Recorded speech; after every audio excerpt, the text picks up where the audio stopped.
Hi there, Dale. Hi, Destin. How are you? I'm good, thanks. How are you? Good. How's your week been?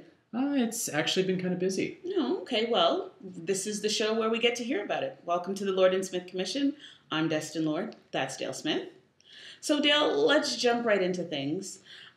It's been quiet on this issue for a while, but this perpetually keeps coming up, and it's about decorum in the house. The Right. way people should be treating each other as opposed to the way they are treating each other. Have you noticed any improvements, any backslides in the last couple of months? No real improvements, no real backslides Mhm. because there's not much further they can backslide. Monday morning this week, Nathan Cullen, who's the new NDP House leader, summoned us all to the foyer for an episode of what I'm starting to call Monday Morning Sanctimony.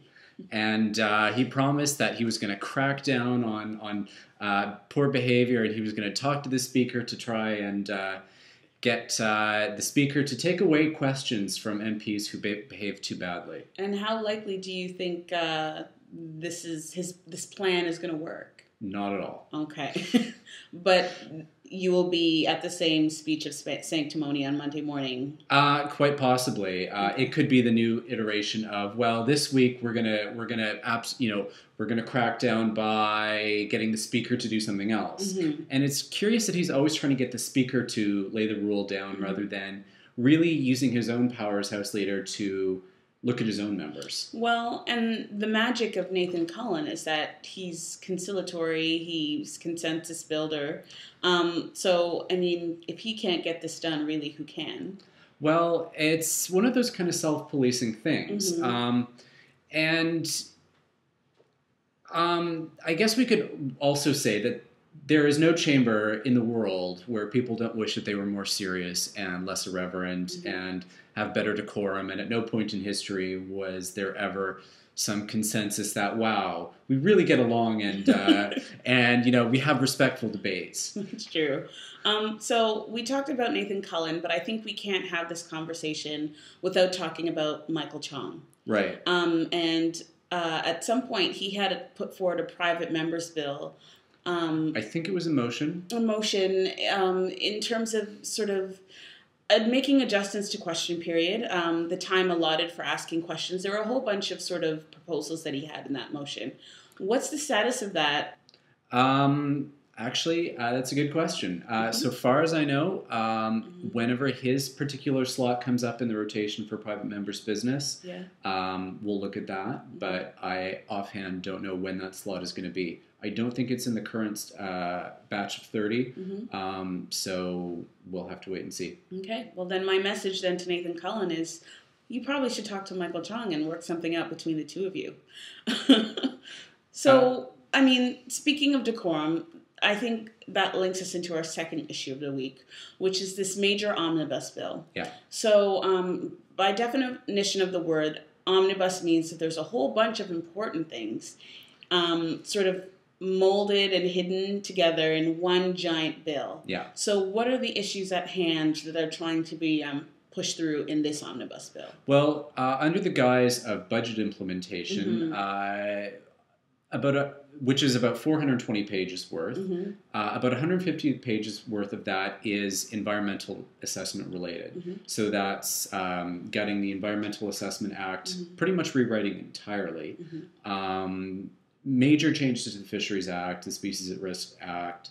And that really is a pretty major change that, being rolled into a budget is a pretty big issue for a democratic system. Now, here's my question from that. The environmentalists and environmental scientists it's been a sensitive last 2 weeks for them in particular. Are they going to get, and not just them specifically, but is there going to be a chance to debate at all any of these specific environmental components as it stands right now? As it stands right now, not really. The government has invoked time allocation on this bill, which means that they've limited the amount of debate to 6 days at second reading, which isn't really a lot of time when you're talking 400 pages worth of measures and affecting some 50 other acts already existing. So there's not a lot of time to debate in there once you go through your amount of time in daily business in the chamber. After that, they've promised to have a subcommittee for finance where they'll look at those particular measures.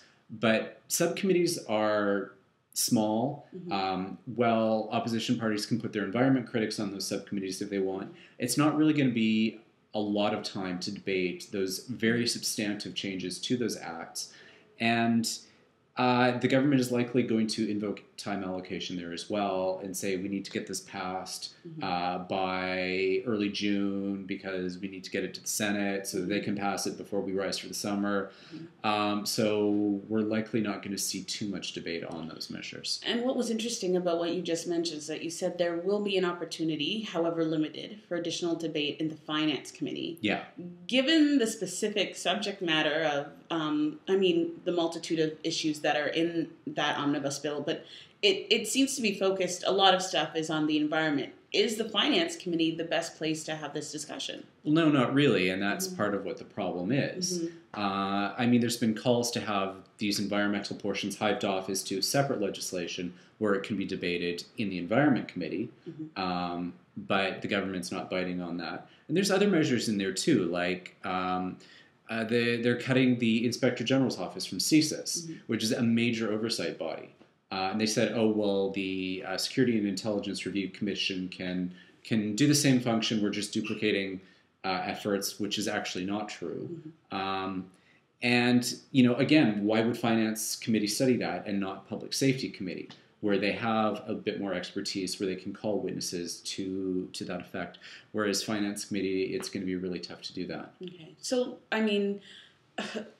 going back to our first point then, is the lack of decorum really related to frustration on the part of not being able to talk about some of the issues that matter? Oh, absolutely. Okay. And at the same time, I don't think it does opposition parties any favors when they aren't getting more upset and rowdy over some of these measures. Okay. So if the government is bullying this through and the opposition's just sitting there saying we're going to have respectful debate, they're kind of letting themselves be walked over. So, you kind of have to take the good with the bad when it comes to decorum. Okay. Pretty meaningful stuff. I know quickly that you wanted to touch on the F-35s. There was an interesting issue that cropped up a couple days ago where it turns out that Department of National Defense retroactively changed a report they'd already tabled in Parliament.